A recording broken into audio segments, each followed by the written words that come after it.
I had to first realize what I was doing that was giving you a negative about me, that I didn't love Perception, yeah. you or had no care about you. That for me was hard. I'm like, oh, how could that even happen?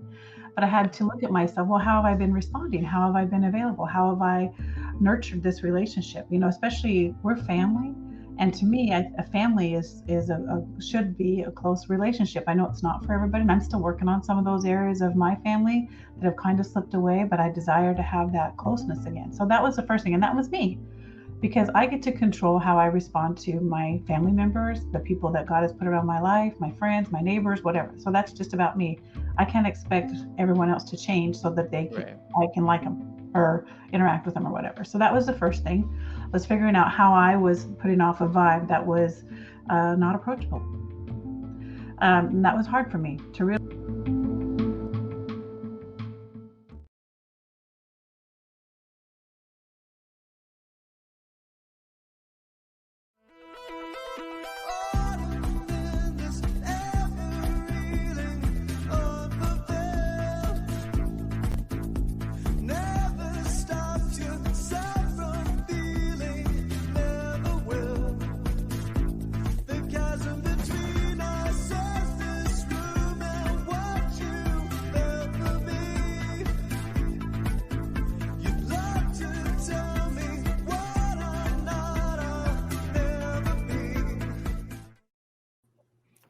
Hey, everybody. Good morning. Welcome to season 4, episode 2 of Splintered Grace.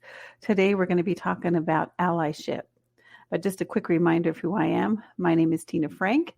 I'm one of the co-hosts of Splintered Grace, and I am a conservative, mature Christian who follows the teachings of Jesus Christ. And I am Bonnie Violet. I am a trans, femme, genderqueer, spiritual drag artist, identity doula, and digital chaplain. Excited to be here. That's awesome. While many family members are choosing to be, I don't know, at large, we're choosing to speak on a regular basis. We have chosen this, yeah. You said what I say. Oh, did I? Yeah, that's okay. Either way, we get together to have a conversation in order to try to restore restore our relationship.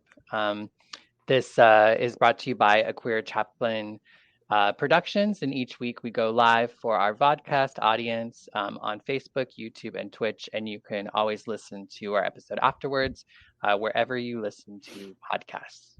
Yeah. So how's it going? Sorry about that. It's going pretty good. It's still early here. I'm still drinking my coffee. So Yeah. No, it's all good. It's all good. Scripts are hard to get used to. It's so easy to want to go off of it, and then it's all good. Anyway, that's awesome. It happens.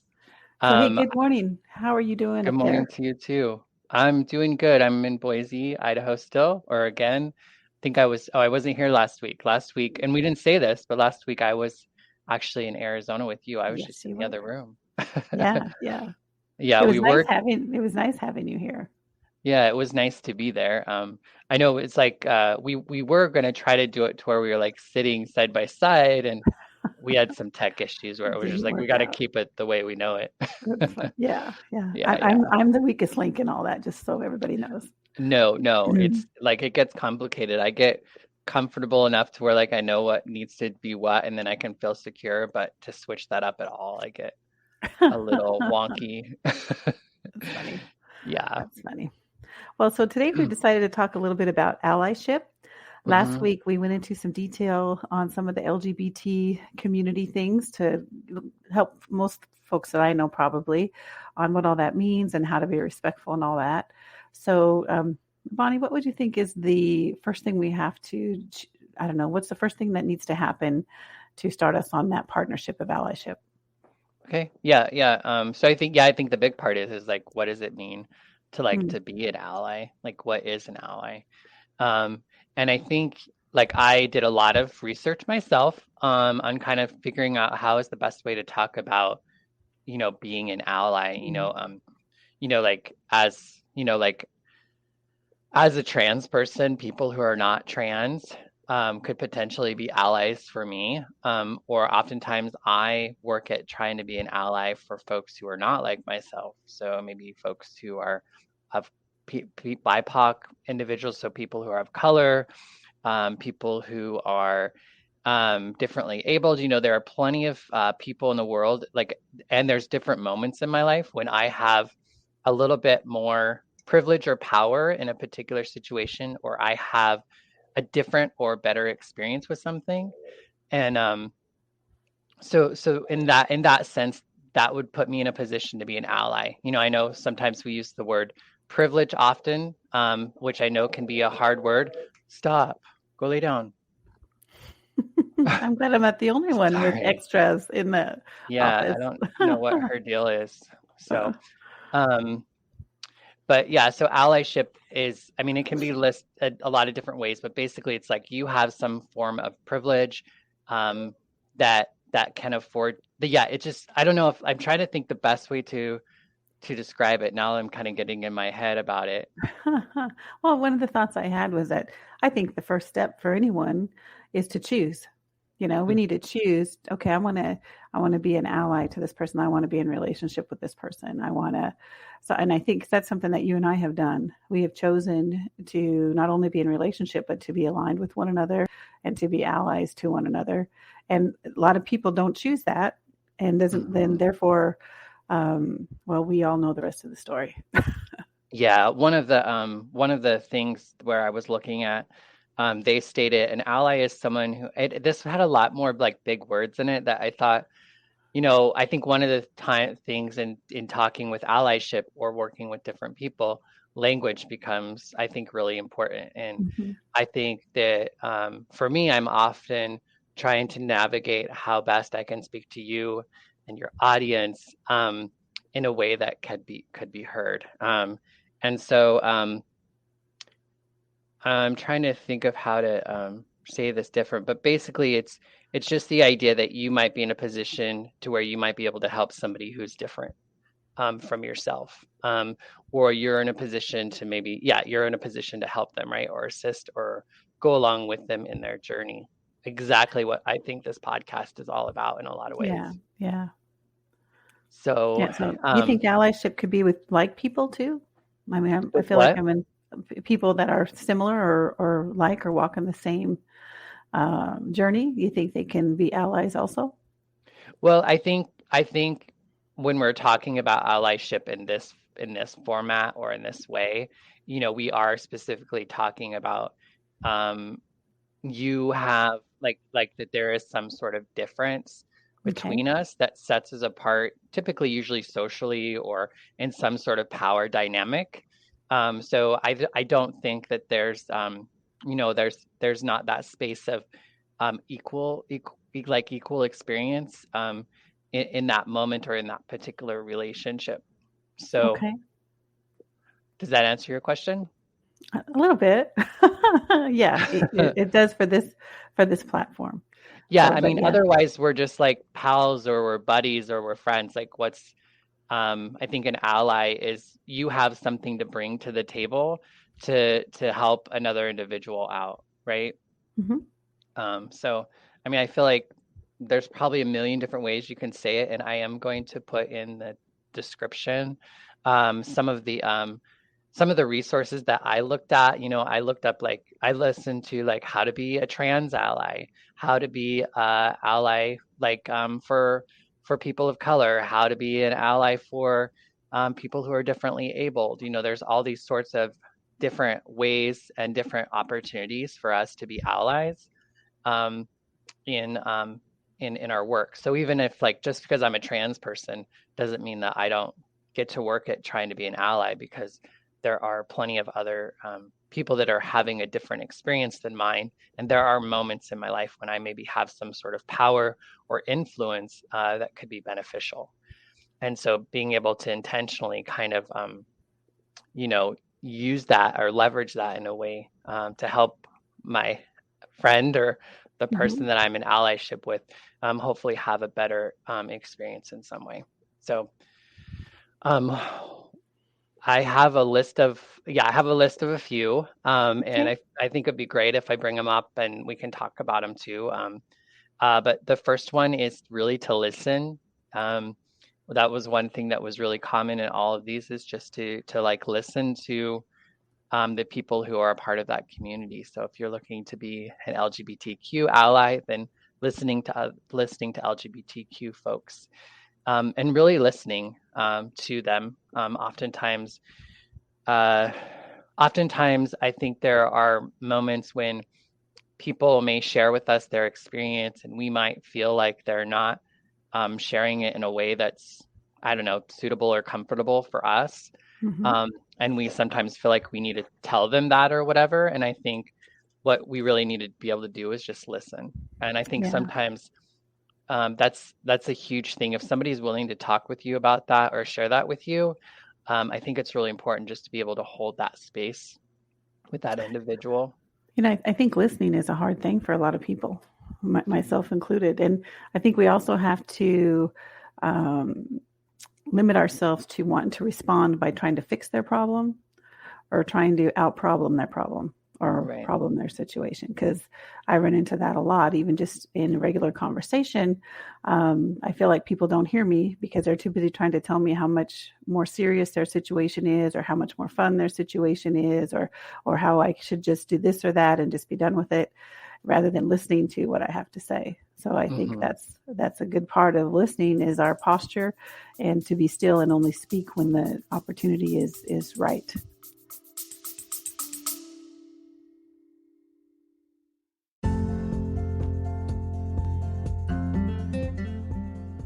Hey y'all, it's me again, Bonnie Violet. I just wanted to take a second and thank my Patreon members. Patreon members are folks who contribute on a monthly basis anywhere from $3 to $150 a month to support the work of a queer chaplain. Big shout out to Victoria Thompson, Jason Brandt, Brandon Stanton, Kim Silva, Brandy McCarg, Randy Sandknott, Bob Kaiser, Joey Heckmeister, Violet Rhiannon, Gabriel, Jonathan, Petrick, and Todd Atkins Whitley. Thank you so much for your continued contributions. And if you're interested in joining the Patreon, just check the link in the description. Go to patreon.com/Bonnie Violet. Thanks so much. Bye bye.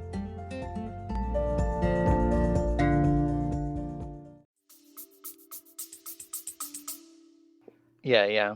Yeah, I think, listening, there's lots of, I think it's kind of, it seems like kind of easy, simple. But But like it's you say, not. it can be difficult to Yeah. sometimes, we can like kind of interrupt because we're either excited or we're hearing something new. I think oftentimes it can come off as like we know better or we know this. Hmm. And then we Hmm. kind of almost talk over or take it away from that person. Yeah. There, I'm there, guilty of that sometimes. So I try to be real conscious of that. yeah.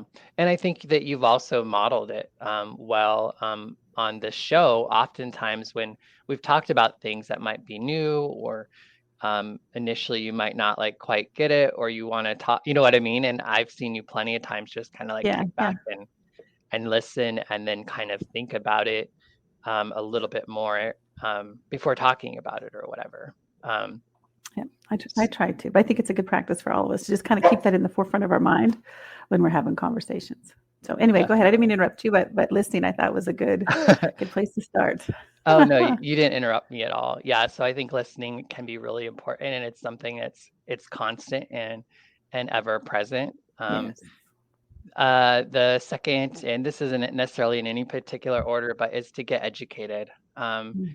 There are, and this is something we talked a lot about on last week's episode on Yeah. LGBTQ IA plus kind of conversation about what those identities mean and those sorts of things, which was very brief, but to kind of do some research and some education.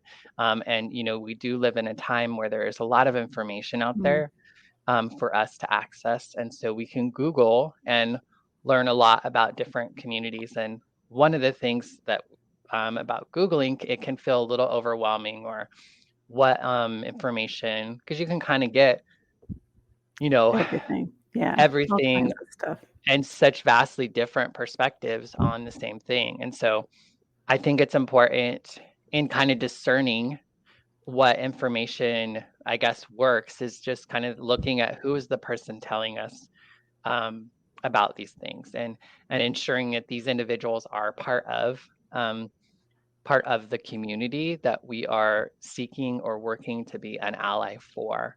I think one of the things that's also important in kind of identifying that, it's like, okay, I want to be a advocate to the LGBTQ community. You can very easily just go to, let's say, white LGBTQ folks and ask them, or listen to their videos and those sorts of things. But there's something more to be learned potentially from folks from a person of color who is talking about allyship, or somebody who is, again, different from kind of your experience in different ways. So I think those are things to often kind of think about, is like intersectionality. There are often many things that are happening all at once. And so kind of keeping that in mind. So like when I was looking at allyship videos and preparing to talk about this, I was really looking at who's speaking, like who's the one.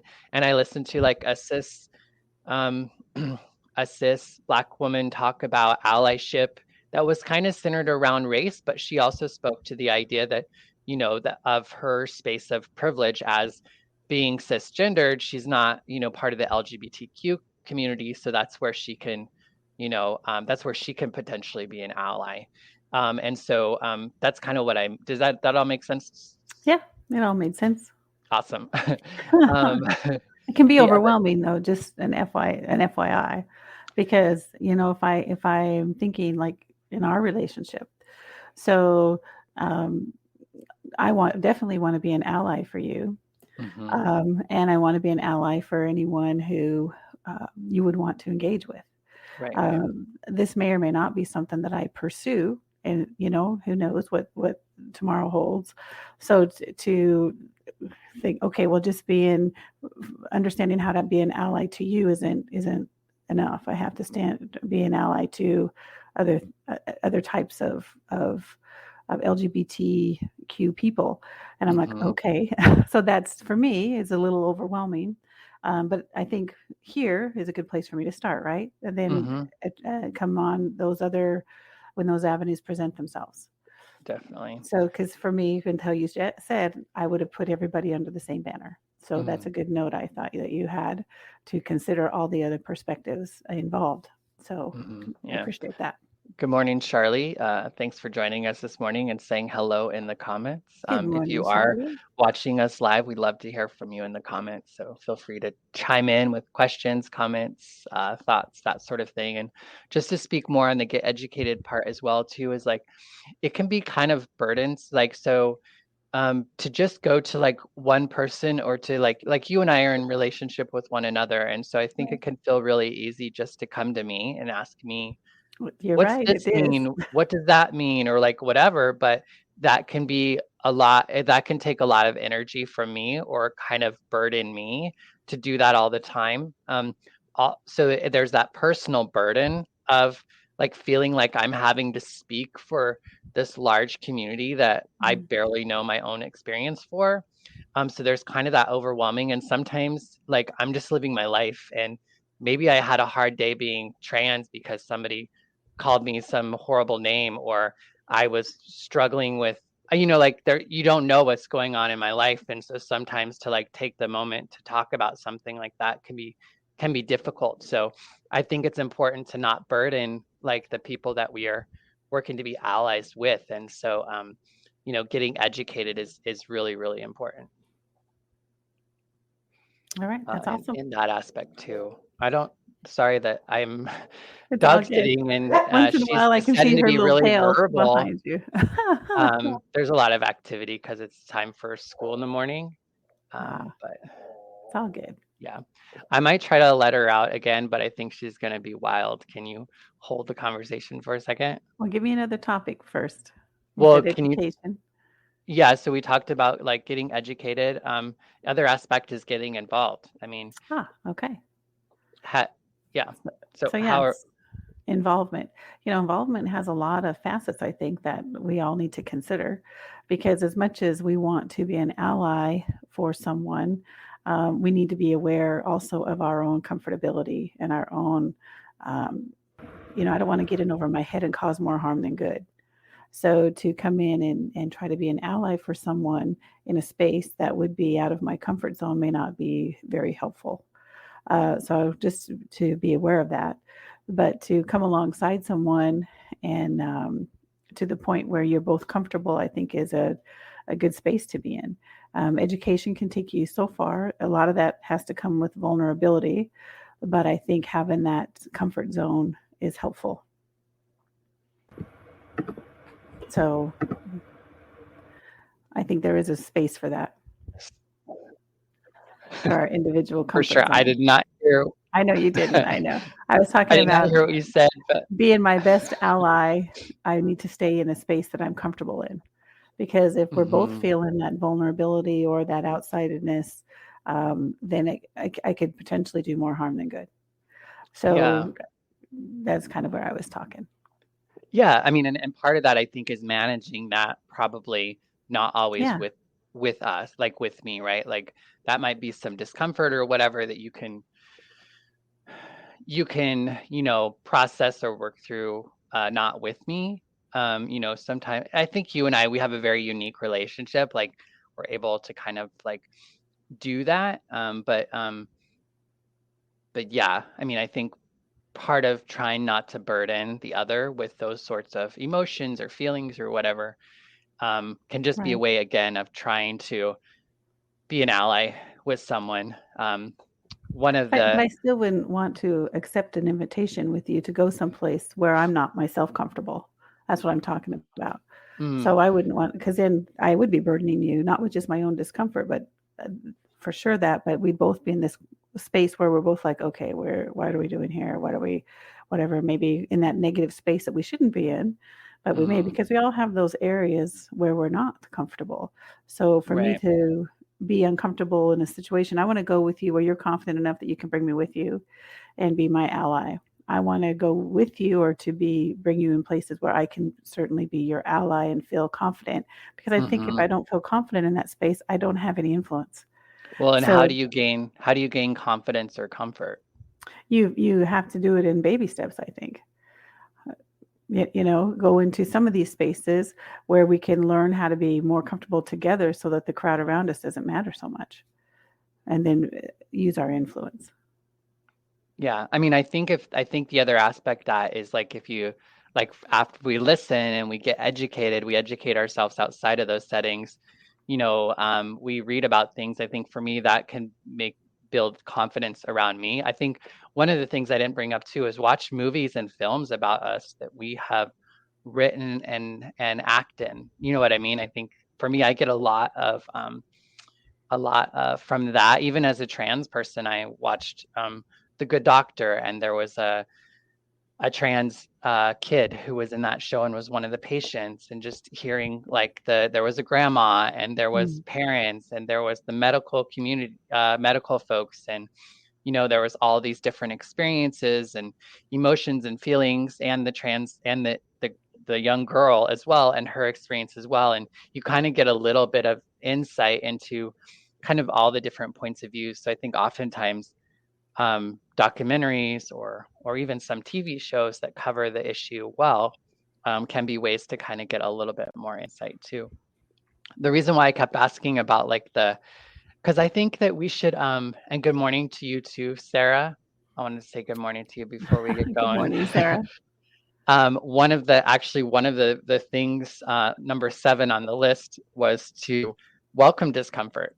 So um, like as allies, we need to be willing to be uncomfortable, because the people that we're being an ally for, they don't get to take time to be comfortable. They have to go through that thing, usually Hmm. 24/7. So they don't get many places or that much opportunity to be comfortable. In a lot of ways, being comfortable is a privilege. It comes from um, not all folks have that opportunity for a number of different reasons to kind of have that escape, if you will, from that discomfort. So I think it's important to understand discomfort from like safety, or and to be mindful of how you are in this space. You know, are you Yeah. so uncomfortable that it's not cute? Then that's probably like a good thing to be like, yeah, no. But if you're going to be a little uncomfortable, maybe you should think about that. And I think you should lean into that a little bit. I mean, I think a lot of growth is really uncomfortable. We've had to lean into a lot of uh, discomfort, Yeah. if you Yeah. will. Wouldn't you say? Or I would say yes, but I think again, there's levels of that.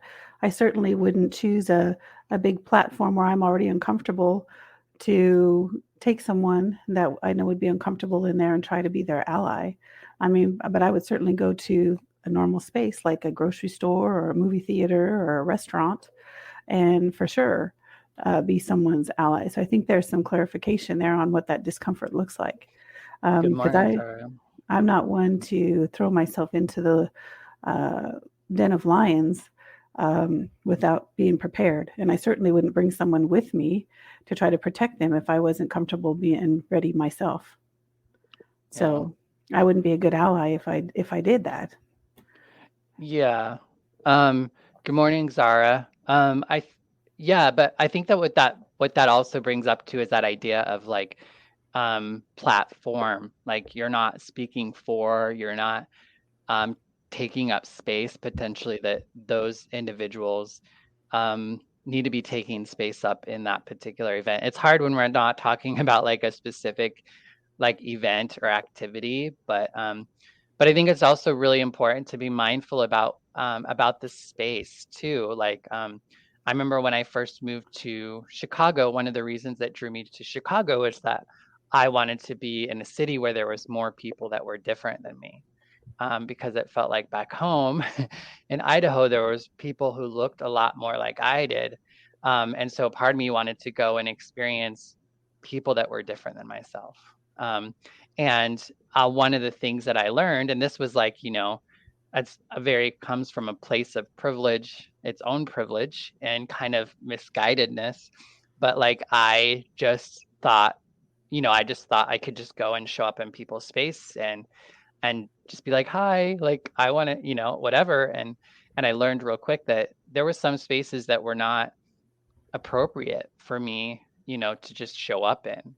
I think it's important that there are spaces that are, you know, are sacred or safe for folks, and to be mindful about the spaces that I go into. So I oftentimes now I wait for an invitation. I wait to be invited into a space that might be of full of people of a different experience than my own. But I know for a long time, because I wanted to be a better person, or I could understand that like I was having a different experience because I was mostly around white people, that I was having a different, you know what I mean? I could have a different experience with people who are different than me. And so it kind of in some ways, it can come from this good place, but the impact of that is not good, because being on the other side of that can often feel harmful. And so that's something that I've stepped on lots of landmines, and I have not been a great ally often. Mm. But I think that's the other thing is about allyship that's also on the list, is to learn from our mistakes, Yeah. and thankfully I was gifted enough to have people in my life who were able to point that out to me and share that with me, and so that I could have that experience, so that I could recognize and understand how I'm actually impacting a space just by showing up in it, and not necessarily like me personally, but like what I represent because of the way that I look. That like I bring a lot of things with me, and oftentimes I look like the oppressor. I look like the bad person, if you will, in some people's experience. So I think those are things to be really mindful of. It's a When lot of pressure. it is, but I think it, like, and like I said, like, there are certain things that I don't have to worry about, given my own experience. And so if I need to be a little bit uncomfortable with it, then, like I said, like, people don't always get to, avoid being uncomfortable, because of their gender or their race, or, there are a lot of things that can sometimes separate us from a group, and make us feel vulnerable and or oppress us, and those sorts of things. I agree with you. Discomfort is good, but I think there's some wisdom that has to go in all this, and putting everyone else's, I don't know, feeling above my own is okay to a point, but there comes a point where I have to be who I am. Isn't that what we're talking about? We need the freedom to be who we are. And I want to be who I am just as much as someone else wants to be who they are. And, I don't see things the same way that most people see them. So it's a I challenge think for that, me sometimes. yeah, well, I mean, I think the biggest thing about being an ally is making it not about you. I hear that, but when I'm walking into a space, it's obviously they're not on the same page because it's all about them. Because if I come in and they think I'm an oppressor without even knowing my name, that is not the same type of spirit that I'm asked to come in with. Yeah. I think So, it's just, I've learned that it's been helpful for me to have an understanding of what it is that I represent, or that I may represent to somebody. I have worked in fields where I've, like, needed to work with, it is a lot more challenging to connect with people that are different than yourself, especially in, like, a, like, you just met kind of situation. Like, mhm. it's really hard to get deep and to get quick fast. So I've always been kind of in the service oriented work, where, providing HIV care in a lot of ways, for, different groups of people. And I learned very quick how, you know, how I wasn't the best person oftentimes to work in certain settings because of what I represented and what I looked like. And it didn't necessarily mean I couldn't do the work, and it didn't necessarily mean that I didn't still do it, but I had to be really mindful about how the other person might be experiencing me. And are there ways that, and to understand that it might take a little bit more time for them to feel safe or comfortable with me, or to be able to trust me.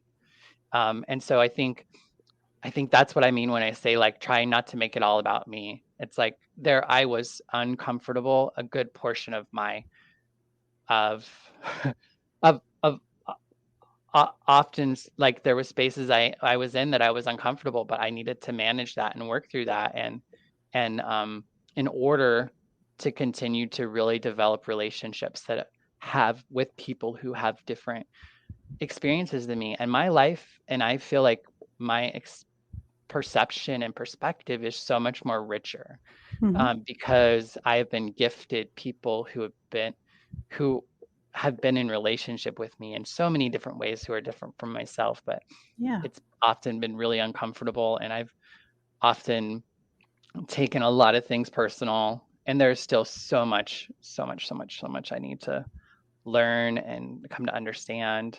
And that's a lot of why I'm in relationship with you in the way that I am, is to, because in a lot of ways um, you represent my oppressor. You represent the people who harm me, even as early as yesterday.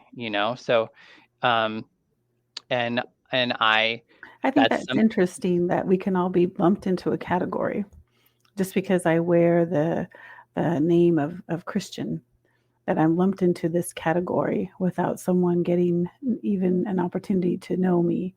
And I understand the negative. Okay, well, my last engagement with a Christian was thus and so. Um, but there's no space for someone who doesn't fit that model of what they think it is, to make an entrance into their life, then show them any kind of allyship or love or relationship at all. And it's unfortunate. And that's one of the I reasons I think that we have come together was to, I think, overcome some of these ways of thinking that not everyone, just because they have some of the same identity markers, are the same. Yeah, I just think it's important to kind of keep that in mind if you really want people to have the experience of you that you're wanting to have. I think that's something that to kind of be aware of. Like, and it's important to not like make assumptions either, because not everybody is going to have that experience of you or to make that assumption of you. But it's important to have some sort of cultural humility when it comes to being in relationship with people who are differently cultured from a different culture. Oftentimes one of the things that I have to try not to do is to assume bad intentions, Yeah. and because I mean, we might make this look easy, but it hasn't been on my end. Mm-mm. I've had a very difficult time trusting you, and I still have this fear in the same way that you do that something's going to be said or something's going to happen and we're done, and I have to really work hard to remind myself that um, you're not one of those people, and I have to just constantly, and I'm being just very frank with you, like honest with you, because I think I appreciate that. is I that can't I it's can't work with it if you're not honest. right. And this isn't anything I haven't ever, I think, shared with you before, but it's been very challenging and it's caused me to take space and time from you in order to really kind of work through some of that, like what's going on with this for me. Like, she's not like that, you know. But then there are certain things that are said or certain, that are kind of triggers, or, I have trauma responses because I have spiritual trauma. I experienced some really deep and severe spiritual trauma.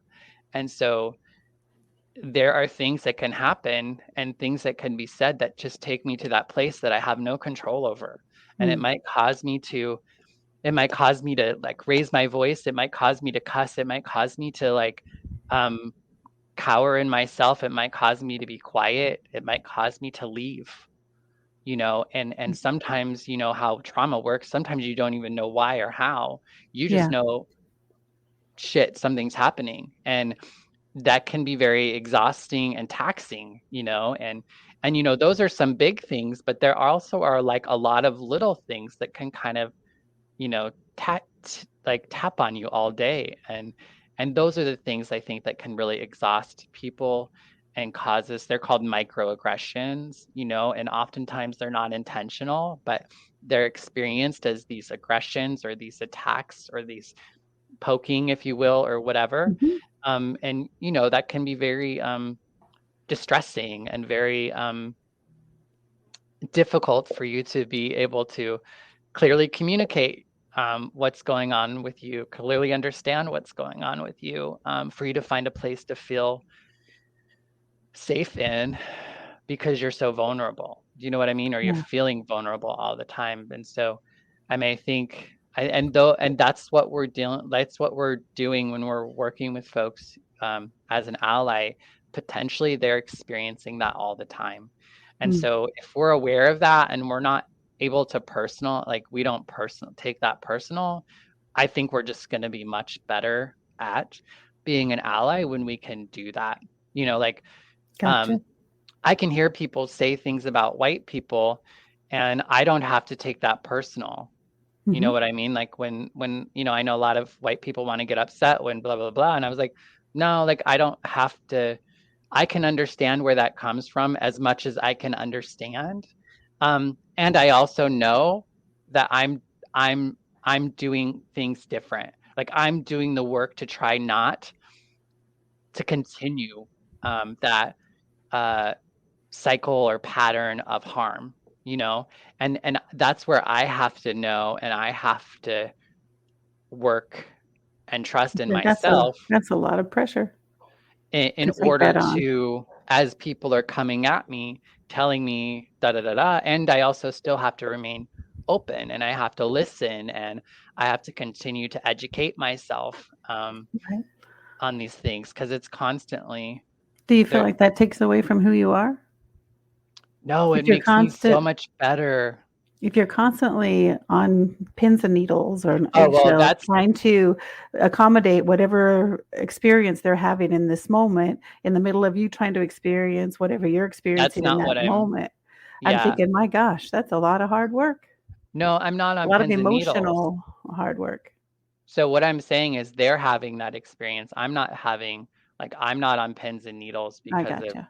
like, I'm not tiptoeing. I'm Okay. being Okay. mindful and I'm being aware, but I'm not necessarily, like, that's a whole nother level of problem. Can you, like, being on the other I end of can't that is imagine. not pleasant. I You can't know, like, if, imagine. like, being around somebody who's tiptoeing around you, that's not an Yeah, authentic experience. That's I not a true know. I know. experience. I've experienced that. So that's not what I'm saying, is that Okay. is and again, it's something that happens and something that we've gotten better at the more we've spent time with get together, the more we've had other experiences outside of just one another too, Hmm. um, to kind of really help us have a more comfortable relationship with one another. Yeah, Um, absolutely. yeah. Absolutely. Um, so I think some of the more, like, I think some of the things that are often brought up, especially around like transness, is misgendering. And I know that there can be a lot of anxiety for folks who are not trans on like using the right pronouns or the right name, or not fully understanding those things. And I think the thing that's always been most important for me is to know that like the person like sees me as a trans person, like they're okay with the fact that I'm trans, and I know that. And so then if they misgender me or whatever, like that's going to happen. I've misgendered myself. You know, I've been on camera and I've misgendered myself, you know, because where there's programming in us, right? There's programming in us. If we've had relationships with someone, it's so easy, especially when we're comfortable, for us just to kick back into that mode that we've always been in. And so we often have to like put it in the forefront in order to, like, you know, to be good at it. So I mean, I think if you do make a mistake, you just acknowledge it quick, fix it quick, and then kind of move on. Don't try not to make a big deal of it, especially if you're like in a public setting, Yeah. like with a group of people. You might say, you might say, you might maybe use my old name, or maybe you misgendered me. You could say, I'm sorry, Bonnie, you know, and like not make a big deal of it. And then if you were concerned that I was hurt by that, or you were feeling some sort of way, you could check in with me when it's just like the two of us. Um, but I think yeah, so that's something that I think would be important, is not to make it bigger than it needs to be, because then it becomes Hmm. about you, and not about that person. So, but I think most trans people are pretty understanding if they know that you support them, right? I Yeah. know I have a harder time or I even had a harder time with you when I didn't really believe you were okay with me. You know what I mean? Like we went through that for a while. And in the beginning I took it personal. I was like, maybe she really doesn't support me, you know? And so it took me a little while to trust that if that happens, it's not because you don't love me, or you think I'm a sinner, or you think I'm going to hell, or and you love me anyway. You know, Right. it's Right. just like that's how your brain works, and you're working on changing it. And now it's very rarely a thing anymore, Right. than what it used to. You know what I mean? Yeah. So yeah. um and Rohina is giving thumbs up, and very good. Good morning to you as well, or good evening, yes, wherever you are Morning. at. Folks that, yeah, I mean, even just in like, yeah, it's a different time everywhere. It is. It Whether is. you're watching live or you're listening to this later on. Um, thanks for the compliment on my earring. So not to get too off base, we're actually right around like the 45-minute mark. Oh, So in wow. some Did ways, we even time. get through our whole list?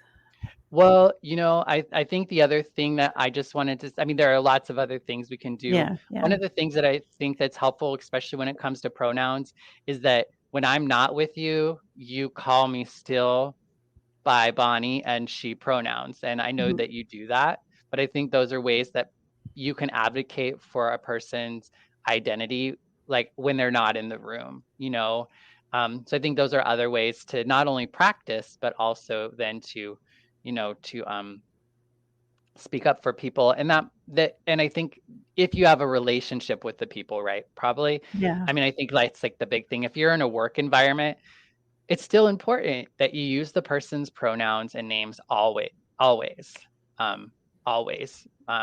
And I know that sometimes it can be difficult when you have life or history with someone prior to their transition, like you and I do. And Mhm. I'll often, sometimes when I'm going to talk about a past experience, sometimes it's hard for me to feel like, oh, and Bonnie did this or whatever. And it was like, but it's like, so like, Yeah, I yeah. understand that because it can be a little bit for me as well. But I think it's just about, like continuing to, just continuing to kind of like, go through that process. Some of the other things is to stay engaged with the person and stay Mhm. engaged with the education and the involvement. The show up. I think that can be a big thing, is showing up for the individuals, whether it's showing up for important life events for them, or it's showing up at the ballot, it's showing up at a rally. I went to a trans rally yesterday here in Idaho because they passed a law in the House. It did get stopped in the Senate, thankfully, to make it illegal to be trans and a youth in the state of Idaho. Hmm. And doctors and parents of trans youth could be sentenced and put in jail for up to life in prison if they, had a trans kid. And that they also weren't allowed to take their child into another state either for healthcare. And so, and I went to a rally, and it was mostly, people like myself, where are the allies? Hmm. Where, and so I think those are ways that we can kind of show up too when we're voting against, when there's anti-trans bills that are coming up to law, or those sorts of things. So it can be politically, but it also could just be showing up in people's lives Right. with things that are important to them. Checking in on folks when there's lots of things happening in the news. Mhm.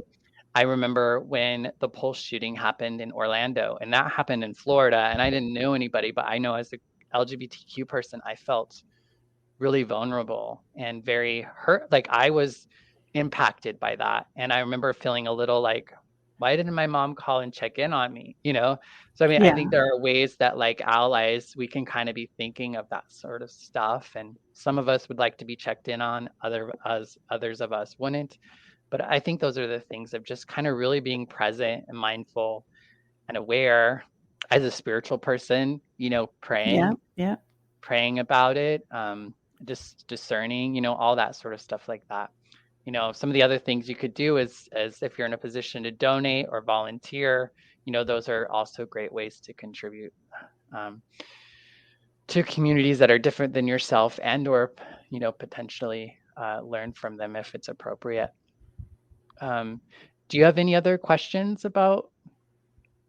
No, I don't think so. I thought we had a pretty full conversation about the topics that we hit. So yeah, I'm good. Yeah, I mean, I think it can be challenging talking about allyship, because it can go in so many different ways, and there's definitely a lot of like nuance, if you will. I think that falls into the expectation. What do people expect allyship for themselves to look like from the people around them? Because we want to be careful not to put expectations on people when they're also dealing with their own discomforts. And I think sometimes that's the case. Well, I expected this or that from you to show that you're my ally, and I don't think that's a fair position either. I think allyship is something that we move forward in, as we desire to learn more about other people or to be a part of people's lives, and then we give and continue to give, and to a place of vulnerability, I think, to a point, so that we can become an ally for someone. So there's just so many sides of the coin, on all these things, and the more we think about it, we'll find probably 10 more sides of the coin. But yeah, I think we've had a good full conversation. Um, hit a lot Yeah, of and points. I would just challenge you a little bit on that. Like I think that like and it just like expecting other people like putting I don't know, I think there's a difference between like I think if you're wanting to do the work to be an ally, then I think you have to be willing to be on the other end of that and to like not expect more from somebody than what they can give. Um, and especially when we're talking about allyship. And to Hmm. me, ally is an action. You are choosing to Yep, do this. I agree. So I think that's something. I don't know. I think sometimes we have to. I think to expect. Sometimes I feel like it's really easy for, and I won't put this on you, for Oh, me to put my feelings or my discomfort or whatever first, and I really have to like examine that and look at that for myself to really see, is it discomfort, um is it unhealthy, is it toxic, those are mhm. different things. And so that's the only thing that kind of came to mind when Yeah. in saying that. It's almost like saying, oh, well, you can tell me that, but don't raise your voice when you say to me, or you should use these words because it would be heard better. I think as a Yeah. person who's not part of that community, I think it's important for us not to tell them that. However, it might be helpful for us to think about that when we're Well, working with other folks too. I agree. I just don't think that it's right for us to put expectations on other people who have said, you know what, I want to become an ally. I want to move towards this direction, and then have an expectation of what that looks like for them. I don't think that's right. It wouldn't be right for me to put that on you. It wouldn't be right for you to put that on me. We want to be allies. We're choosing to be in relationship together and to love one another.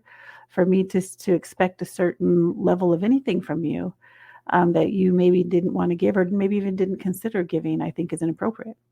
That doesn't mean you're not my ally.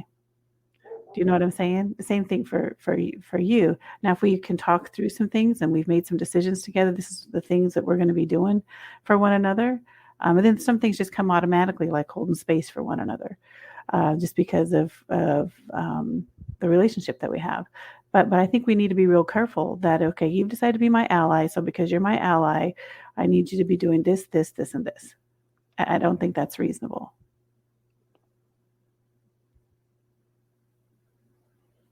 Does that make sense? Not that you would ever do that, because you've never done that to me. I'm just saying I just think that's something that we need to consider when we're talking to people about being an ally or having someone that they could recognize as their ally, that doesn't come with things that we expect of them or guidelines that we expect them to follow to be our ally. I Yeah, I Yeah. would You just think you're think tracking? I would just think on that some more. Okay. I will So it's too. okay for me to put expectations on you to be my ally? I think it's probably, yeah, I mean, I need to trust that if you say that if I do these things that I'm being an ally than you, then that's important to me.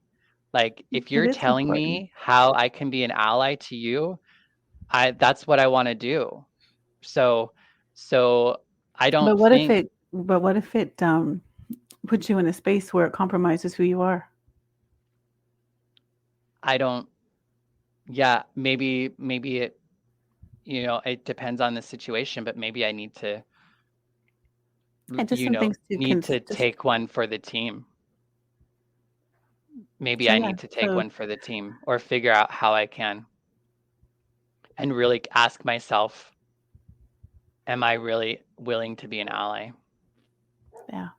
I think that's some good things to consider. Awesome.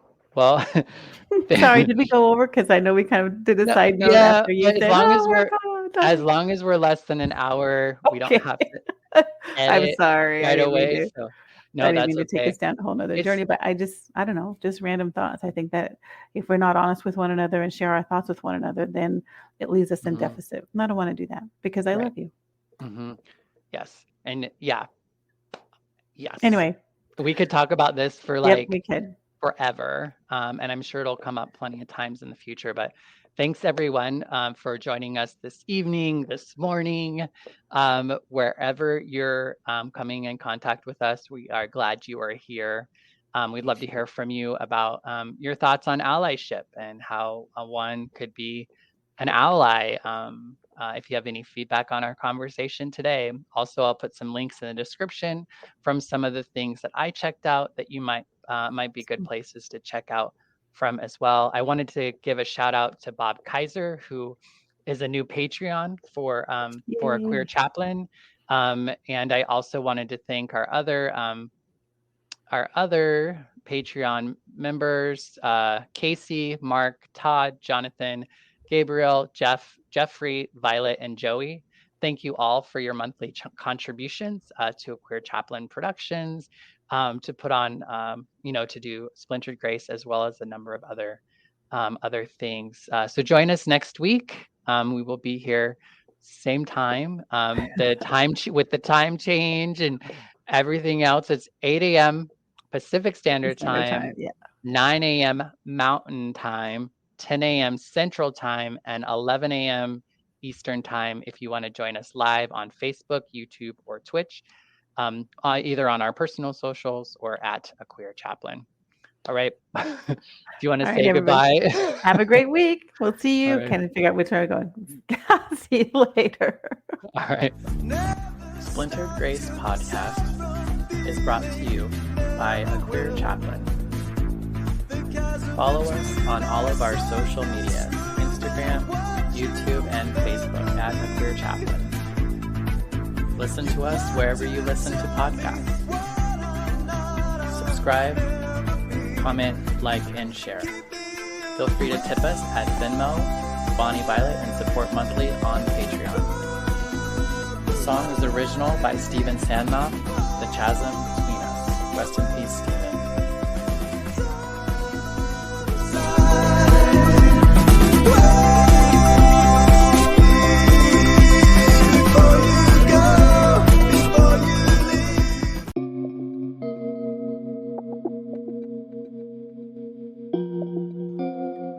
Hey, how's it going? Bonnie Violet here. I'm a trans femme, genderqueer, spiritual drag artist, and digital chaplain. And in case you didn't know, I could really use your support. Engage, rate, subscribe, follow, comment, share this episode, book me to keynote, panel, guest on your show, or officiate your wedding or memorial, in or out of drag, collaborate, join the team, be a guest, make a pitch, sponsor an episode, join my Patreon, send me a tip on Venmo or PayPal. Just do something. Thank you so much for your continued support. Check out the links in the description.